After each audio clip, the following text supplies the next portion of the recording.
Yo, we back. Conversations with Nash, episode 9. I'm here with my guy, Bless the Child. Yes, sir. Yes, sir. We about to get into this. We about to find out what's going on. What's up, my guy? What's What's up? good, man? It's good to see you, man. Yes, sir. Nice to see you again. Yes, sir. So tell me about your journey, your life. You know what I mean? Basically, Bless the Child is a name that I adopted from my grandmother. She was a big Billie Holiday fan. You know, that's one of her favorite songs that she sang to me as a kid.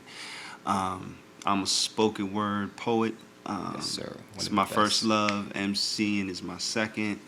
I am a published author. I got a book called Poetically Correct. Make sure y'all caught that. You know what I mean? You can find this on my Instagram page. MRBTC is the Instagram page. It's in the link in my bio. That's going to be in the description. Everything's going to be in the description. So make sure y'all hit my boy up, man. Appreciate that. Don't sleep. Yeah. I'm going to give y'all a little taste, but let me just tell you, I did the cover myself.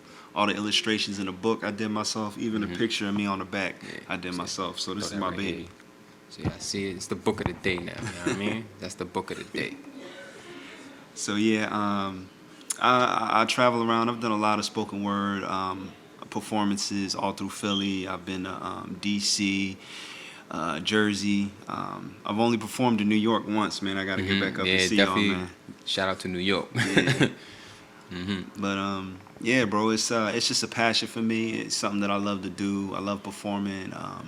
Just getting out there and letting people feel how I feel, and just loving the feedback, bro. So when did you realize you had a talent? Because I personally feel like you're extremely talented. And I'm not saying that just because you my boy. Like I really feel like your talent is great. You know what I mean? So when did you realize, like, you know what, I could do this? I think it was more about, like, I needed that energy from other people, because you know, in the beginning for me, I was writing, but I wasn't really letting nobody hear it. All right, yeah. And then I was, you know, some close personal people I let hear my stuff, and they were just like, bro, you need to go record your stuff, or you need to go and perform it. And people don't understand. Performing, unless you really go out and performing is not the same as writing, because I've written a lot of things, but when you get on stage and you performing it, is a different thing. You gotta interact with the audience. You know, you gotta say words, and the spaces in between them are important. You give the audience time to react to what you say. Yeah, facts. And then you continue on with the poem, and you got to make eye contact. When I first started, bro, I was up there just make sure I get through all my lines. I don't want to mess up my lines. The crowd could feel that. I feel like the crowd could feel that. Like, you know what I mean? If you go up there timid, they're not going to be as susceptible to your content, whether it's fire or not. You know what I mean? So facts. Because your stage presence is extremely important. Because I've heard some dope poets, but their stage presence was just non-existent. They ain't looking at the audience. Their hands stay down. No hand gestures. You know, nothing to get the audience, interacting with you. Yeah. You know what I mean? So, and it was growth. I watched some dope poets. There was the oldest running open mic in Philly was called Just Words. It used to be right on Broad Street. And I step in that place, and I watch these dudes go up there and kill it. And I just, I studied my craft, and I honed my skills, and then I took it from there. And that's basically how how it started for me was my pop wrote poetry, and I saw some of his stuff, and that's what really got me started. But when I started, would you say, not to cut you off, would you say that that's one of your biggest inspirations? Definitely. My parents. Period. Like my mother was an artist, my father was a poet and a photographer. They both were creative in their own way, bro. And they both influenced me. Being the oldest child, I ain't have no siblings to play with. So you follow your parents around. You want to do whatever they doing. You had some good genes to say that, you know what I mean, for lack of a better word. You got some good genes in you, man. Now I see where the talent comes from. I respect that. I appreciate that, bro. So because you say your mom's was an artist, so you also do art. I've been drawing since I could pick up a pencil, watching my mom sketch. I went to the Art Institute of Philadelphia for game art and design. I do logos, I do album covers, I do flyers, I know y'all need that. I'm comic trying book to put art. y'all on. I do a lot of different things. If you want, you can check some of my artwork out on Foresight Animation. That's the number 4, and then Sight Animation on Instagram. Check that out. It's gonna be in the link. So it's just I mean, I like to dabble in a lot of different things, bro. But poetry's definitely been my first love, and sketching and just doing art. Period is something that I would do, and I would never have to make a dime from it. It's just something I love to do. Yeah. You know, so but you know, mom's was always like, if you want to be good at something, never do it for free. So It's a fact. yeah, It's a man, fact. So, with your performance, right?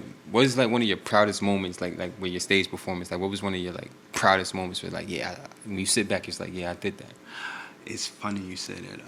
It was actually the last night that Just Words was open, and it was like a good day for me, but it was a sad day at the same time. And it was a good day for many different reasons. One, it was my birthday. Okay. Two, like I did one of these. I did this poem called "Rep That Black," which is the second to last poem in my book. Okay. And it was just the crowd just was vibing with it really good, and it was just the audience loved it, man. When I stepped off the stage, I felt like if I wanted to be remembered for being in the place that got me started, I think I went out just the way I wanted to, bro. So it was I can just respect that. yeah, it was just magical the whole night for me, bro. Birthday, bomb poem, audience loved it. You know, it was just a vibe. So you'll just go a back to vibe. that day if you could, right? Just, Yeah, just to bro. relive that. Yeah, I and can the funny respect thing that, is, man. I'm just glad I got it on video, bro. So if Mhm. you, Oh, if yeah, you go on my that's stories dope. on Instagram, you can see He's it. up there too. Yeah. That's dope. Yeah, definitely check that out, man. Cause it's fire. So what like for people that have a creative side, that write and everything like that, that may be afraid to like get on stage and perform, or be afraid to like share their creative side. What advice do you have for people to overcome that? I would tell you, try to start with a small audience. You know, people usually get timid or afraid because large group of people, and they might not be familiar with them people, could be complete strangers. So Yeah. if you start with a smaller, intimate group of people and just practice on making eye contact with the crowd, and not being so stiff up there. You got to be comfortable, because like you said, Yeah. people can see when you don't look a fact. comfortable. You can hear it in people's voice a whole fact. when they sound nervous, you know.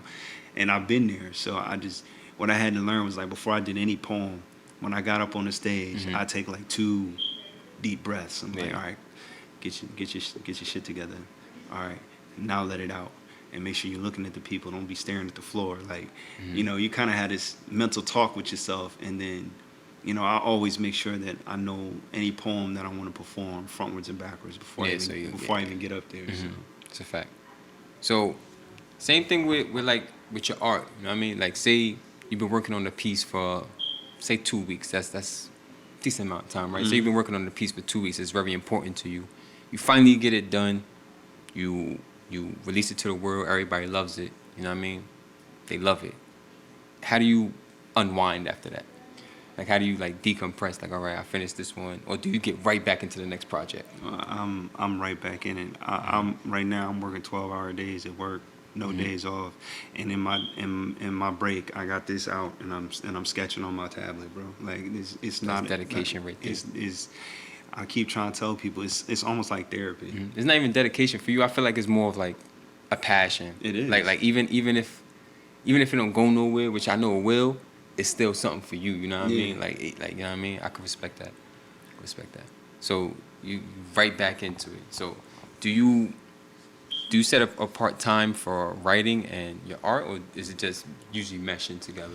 Sometimes they mesh together. Sometimes it's for me, I don't like to force things, so it's more about a feeling. Like, sometimes I wake up and I just feel like sketching.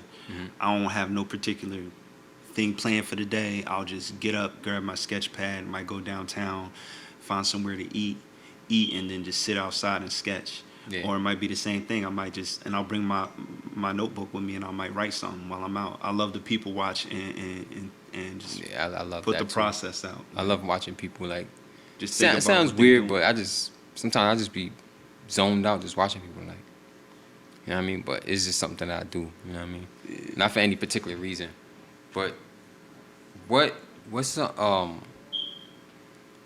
like when you get started, how do you ever feel like something's not working out? If something's not working out, do you just push through it, or do you like scratch that whole project and do something else? Like terms of like writer's block, or like if you in a funk with your art? I don't think I ever scrap anything completely. Like there might be a part of it that's not really, you know, vibing with me. Like usually in the beginning is not where I have the most issue. It's trying to end the poem is where I have the hardest problem. You know, so and if it's not ending the way I want to, then I'll step away from it for a minute and give myself, you know, a fresh perspective. You know, and it depends on the type of poem I'm doing too. If I'm doing a poem that requires me to do research on a topic that I'm talking about, then if I can't find the ending the way I want to, maybe I didn't find the right research. You know? Yeah. Okay. So there's a lot to it. Okay. So I had a question. I had a question for you. So what would you say is a popular misconception about you? Like people see you as a African American artist. You know. You're multifaceted, really. You know what I mean? But what's something that people don't understand about you, off like, if they read one of your poems, what they won't really like understand, or if they see some of your art, they won't understand? That's a good question. I think that they make the common misconception because where I'm at, that I must have grown up here. You know, I think some of it. I mean, not so much to the fact that because I don't feel like I talk like I'm from Philly. Okay. Like people can identify, like, all right, maybe he's not from here, maybe he's from somewhere else. But that's the part where it's kind of like an enigma for them. They're like, all right, he talks very well, he's articulate, you can hear it in his poetry, but I can't really place where he's from. You know, it's like, so they're trying to guess. I feel that. And I feel that. 9 times out of 10, they never guess the right answer. So what is the right answer? I spent most of my childhood in California, Northern California. Okay. But my parents was in the military, so I moved around a lot. I used to live in New York for a minute too. Oh yeah, New York, yeah. The sixth borough. Staten Island. Nah. Far Rock. Nope. You ever heard of Governor's Island? Yeah. It's right next to Liberty Island. Liberty Island, yeah. It was a Coast Guard base back in the day. It was actually there a couple months ago. Yeah. All right, I can respect that, because usually now what they say is Far Rock is the sixth borough. Yeah, so okay. It's its own little thing. That's what's up though. Yeah. So you gotta have a favorite poem, so. or you gotta have one that. See, as a performer, I feel like a lot of people, like when you get booked for shows or you just go out to perform, like a lot of your fans, they'll ask you to do the same poem over and over. True. Do you get tired of doing any of your poems, or is just like they ask for a certain one, you just like, oh, not that one again, oh, not that one again, or it's like, you know what I mean? But I don't know. I have mixed feelings about that because I'm a people pleaser when it comes to performance. So I like to give the audience what they want to hear. Okay. And sometimes that depends on what's already been, like the vibe of the whole event. Like if everybody's been going on some real conscious stuff, then I'm a fall in line unless the audience asks for something different. Yeah. You know, and it's to answer your question, it's 2 different poems, honestly, because I've got my favorite poem personally is Prodigy, because it's about my parents. Okay. Then I got my favorite poem to perform would probably be Love at First Sight, because the ladies love that. Okay. I can respect that. You always got to do it for the ladies. Yeah. I understand that. So, I don't know if I'm out of line for asking this, but my audience want to hear something, bro. All right, well, say less. So I can help you out. All right. You know what I mean? So, pay attention, y'all. My mother is an artist, a woman who specializes in materializing life on blank sheets of paper, immortalizing whatever she saw to be beautiful. My father was a poet, a man that could bend words to his will and put them together so smooth and unique that the crowd would be in awe every time that he speaks. And me, I'm their prodigy. So it's only right that my words paint pictures with rhymes and lay down a vivid color scheme so vast and extreme that even a blind man could see the beauty that I speak.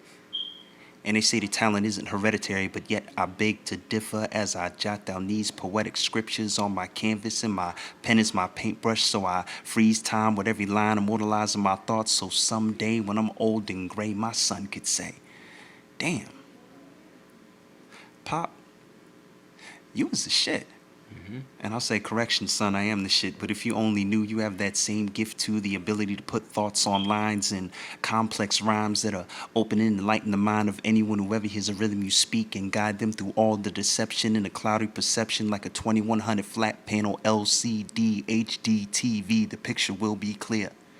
And when you step to the stage and get that surround sound effect, it's almost like it's on a big screen and they got front row seats. All they need is popcorn to make it complete. See, I'm not telling you anything that you don't already know. You just don't know that you know it. It's deep in your blood. You're a third-generation poet. And it's my job to make you aware, but it's your job to nourish your gift. Because if you're not bench pressing these words and arm curling these rhymes and getting your weight up, it's going to be hard for you to lyrically inspire all people to wake up. And it would only do me great honor to see my son surpass me. But you best believe I'm not going to make that shit easy. Because I'm going to go hard till the day I die. Like them brothers on the corner, 3-piece suits selling them bean pies. I'm not stopping till everybody gets a slice, lick their fingers clean, and come back for more. Or like Jehovah's Witness, 7:30 in the morning, knocking on your door. I'm not going away until you let me in. Because this right here will set your soul free. And I wouldn't be doing my parents justice if I ain't take the gift they gave me and multiplied it times 3. Added my own swag, and then for shits and giggles put out a poem about my mom and dad. See, I am their prodigy. And my son is mine. And I refuse to let him overlook his gift nor undermine. So I stay in his ear as my parents did me, so he can teach his son how to be his prodigy. Yo, you can't beat that. That's from the heart, man. I love that, man. Yeah, I appreciate that. Blessings, King, man. Kind of speechless. I was about to walk off, man. I couldn't. that was dope, man. You definitely are a prodigy, man. I appreciate you, man, I for appreciate giving you. my audience that, man. Y'all definitely gotta hit them links. Yeah. Subscribe, follow, everything, man. Shout my man out. If you need that work done, you know who to hit. Yeah, get at me, man. Everything, man. Get at me, man. I Yo, appreciate you having me on Yes, here. for sure. But I gotta give you the last word, man. Okay. Gotta give you the last word. And you know, it don't have to be about poetry or your art. It could be the state of the world, the sky, anything you wanna drop knowledge about, or just something to say. You know what I mean? Right. Let's leave him with this, bro. Anyone's dream is like